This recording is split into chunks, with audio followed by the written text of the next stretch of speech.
So Final Fantasy II has a little bit of a bad rap going on for it. It tends to be in the conversation of some of the worst Final Fantasy games of all time, and it was never fully translated and released to the US until about 2003. This is the same year that Final Fantasy XI actually came out. The original came out in 1998. The US just skipped from Final Fantasy 1 to 4. They didn't want to advertise games for the original Nintendo when the Super Nintendo came out. It's kind of the main reason. All right, future Eggplant Knight here, and I just wanted to add a little more context to this. In Japan, the Final Fantasy games were numbered 1 through 7. The reason that I'm ending with 7 will make sense in just a little bit. Now, in the US, Final Fantasy 1 was the same as Final Fantasy 1 in Japan. Final Fantasy 2 in the US was actually what Japan considered to be Final Fantasy 4, and Final Fantasy 3 for the US was actually Final Fantasy 6. Final Fantasies 2, 3, and 5 were actually skipped because Square had some unflattering thoughts about the US being able to grasp the job system. Final Fantasy 7 was a savior because that game had a worldwide release, and from that point on, all Final Fantasy titles matched up in their numbers and eventually were imported, and all the numbers on the previous versions were adjusted. All right, back to Final Fantasy 2. But on paper, Final Fantasy 2 seems to basically be an overall vast improvement to Final Fantasy 1. So the story of Final Fantasy 2 actually has named characters to it. The story is way more narratively driven, and the story has a way more dark, grim, and somewhat somber tone going on with it. It even has a fairly unique ask and memorize keyword system where you learn keywords from various NPCs, and then you repeat those keywords to other NPCs to learn about the world, solve mysteries, and progress the story overall. The game also has a very unique leveling system attached to it that gives you far more freedom and customization to your characters than a traditional job system would. And the world and its dungeons are much, much bigger. So if this game is improving on basically every single key aspect from Final Fantasy 1, why does it have such this negative reputation associated with it? So one thing that could be a factor here is that the game was made in about a year, which wasn't really all that uncommon back in the day. But in my opinion, the developers of Final Fantasy were trying to solve the riddle of what exactly is going to make Final Fantasy stand out from other RPG franchises at the time. Most of the aspects that I mentioned before that sound like positives, they actually weren't positives at all. They were either a little too undercooked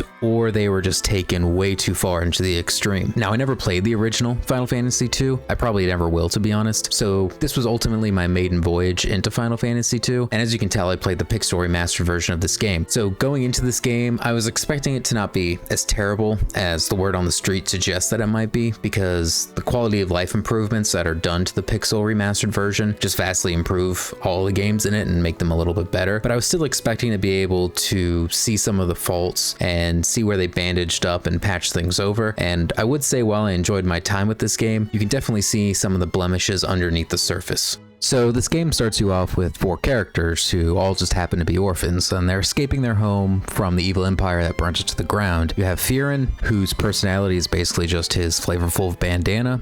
You have Maria and Leon, whose relationship is one of the key plot points to the story, and Guy, who is about as deep and impactful as his name suggests, although he does have one pivotal key moment in the plot. Now, while they're trying to escape their home, they end up getting ambushed by a bunch of Black Knights, and they end up being saved by Princess Hilda, but in this process, Leon ends up being separated from the group. Now, your group of 3 then tries to join Princess Hilda and her rebellion immediately after this, but they basically told, no, you're a bunch of kids, so scram, get on out of here. So instead, the group tries to go off on their own to try to find Leon, but instead they encounter the prince, and he lets the group of 3 know that, hey, we were betrayed. Can you deliver this information to my sister, Princess Hilda? Once you deliver that information to her, she changes her mind and lets you join the rebellion. Now, you don't stay with just these original 3 party members. You actually end up getting a floating 4th party member, and this member rotates out throughout the entire game and changes based on the place in the story, what's going on. And it's honestly kind of cool that you get this floating member that changes every now and then. But you might be wondering to yourself,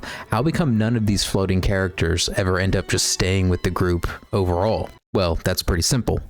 They usually end up dying. The story's a little more dark and grim compared to what the original Final Fantasy was. And most of the time, this floating party member quickly learn not to get too attached to them because they're most likely going to make a noble sacrifice at some point. Speaking of sacrifices, the Emperor doesn't just destroy the main 3's home city. The Empire also carpet bombs multiple cities throughout this game with their war airship, the Dreadnought. And they kill a lot of people, including Cid, because hey, you gotta get that airship from him somehow. But because of this character rotation and the constant swapping of your 4th party member, you kind of never truly care about any of these 4th characters that end up joining your group in the intermittent. Now, you do eventually run into Leon, your fourth main member from the beginning of the game, and it tries to pull this whole, oh my god, was that really him? When clearly, yeah, it was definitely him. And eventually, near the end of the game, he does eventually turn on the Empire, joining your group and giving you that fourth final party member as you journey into hell to kill the Emperor, because the Emperor made a pact with the devil. So in order to defeat him, you actually have to travel to hell now in order to defeat his soul.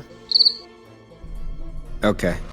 Now, I would say overall the story isn't bad. It's pretty solid overall. I just find it to be maybe a little bit too simple, and it just lacks a little bit of depth. You don't really ever care about any of the characters that join your party, even the main three. Most of them don't have that much personality to them in general, and to me the story feels more reactive. Usually the Empire will launch an attack, and because of how the Empire launches this attack, you're going to have to go to X place to get X item to destroy X thing that the Emperor is now doing. And sometimes these roundabout ways that you go through to get some of these items are just a little too convoluted. Like, you have to go to a bunch of islands to get masks so you can get a wand, so that way Leviathan can eat you, which then leads you into meeting the Dragoon Rykard. And at some point during all of this, you're just kind of wondering yourself, what the hell am I doing again? How did I get here? And there are some elements to this story that just feel completely random. Like, you literally meet a pirate on the ocean who try to rob you, and then later she's just getting put in charge of the Royal Army because reasons. I'm not a military general, but it seems like a rash decision to let a pirate you just met control your army, but what do I know? And remember how I mentioned a guy has that one pivotal plot moment? Well, that plot moment is his classic line, "I speak beaver."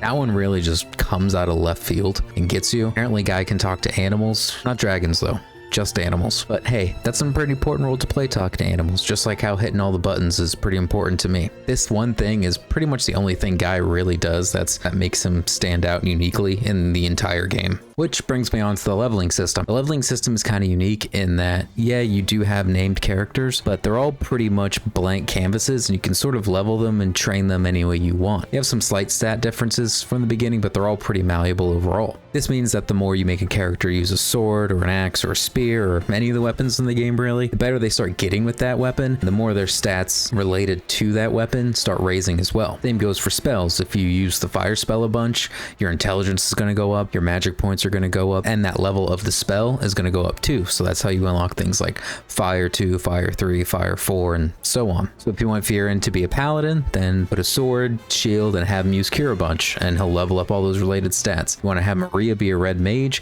Easy, just have her use white mage and black spells intermittently, and she'll eventually level all those up. Because of this leveling system, it kind of supports the fact that none of the main three characters sort of feel unique in any real way. Now, your floating party member does tend to operate in a more traditional way, and they tend to have more traditional jobs assigned to them. For example, Minwu, he's a white mage, so he has tons of white magic spells from the get-go. Rykard Highwind, he's a dragoon, the first one in the franchise, and he comes with a spear and a bunch of melee stats already good to go. Only the issue is that most of the time, especially in the later half of the game, when you have a fourth party member join you, you're already much higher level than they are, and they end up kind of feeling useless and just not as useful as your other party members. And the main reason you become so much higher level than them is that the encounter rate in this game is way too high. And the main reason you're going to be so much over leveled to these new floating party members is that the dungeons are incredibly long and the encounter rates are very high, and you will get lost in these dungeons and just get perpetually stuck in fights. Thankfully, the pixel remastered version of the game actually ends up fixing some of these issues, mostly because you can turn encounters on and off whenever you want, and you also get maps so you sort of know where you're going so you don't get lost as much. They also tweaked the way the leveling system works in the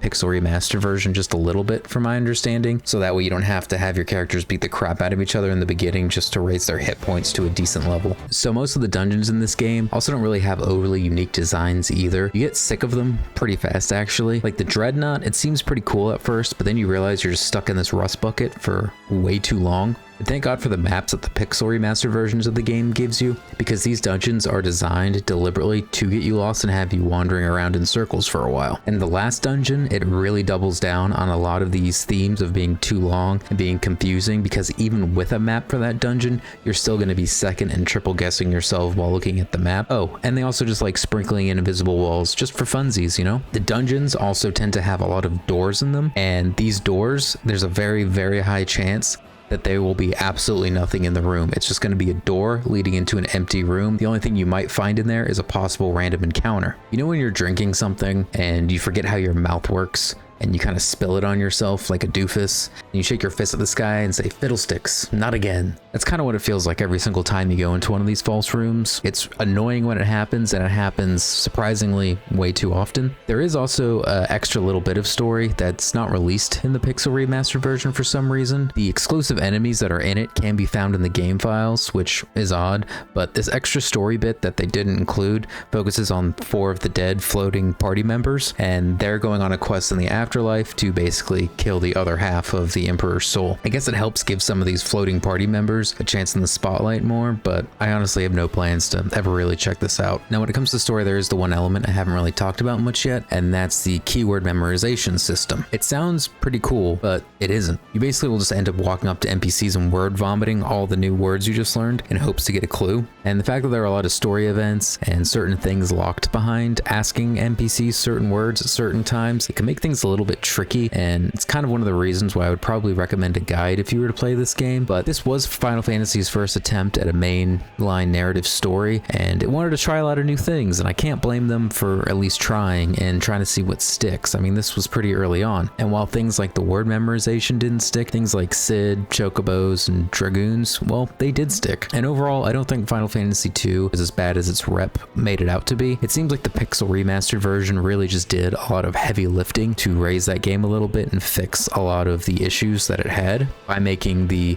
much larger unrelenting dungeons easier to get through being able to turn encounters off, and just making the leveling system a little bit more manageable and arguably a little bit more fair from what I've seen. However, it didn't fix a lot of the bland dungeon designs with trick doors that lead to empty rooms, flat characters that really just don't have all that much personality, and a very middling safe story. Now, don't get me wrong, the story does have some cool points though. I think even though the dungeon sucked, boarding the Dreadnought and going aboard it and destroying it was kind of cool. Fighting King Behemoth in a Coliseum style tournament was pretty cool, even though he was kind of easy to defeat. And killing the Emperor and having to travel to Hell to kill him for good, even though Hell was designed possibly by Lisa Frank and it was kind of weird and obnoxious, conceptually it was still kind of cool. And I think that kind of sums up how I feel about Final Fantasy II and Firen's bandana. It's weird, but it's kind of cool.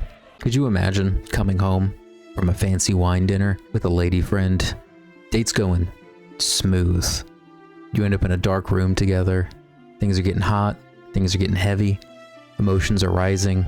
Clothes are dropping. And you just drop a, "Don't worry, guy speaks beaver."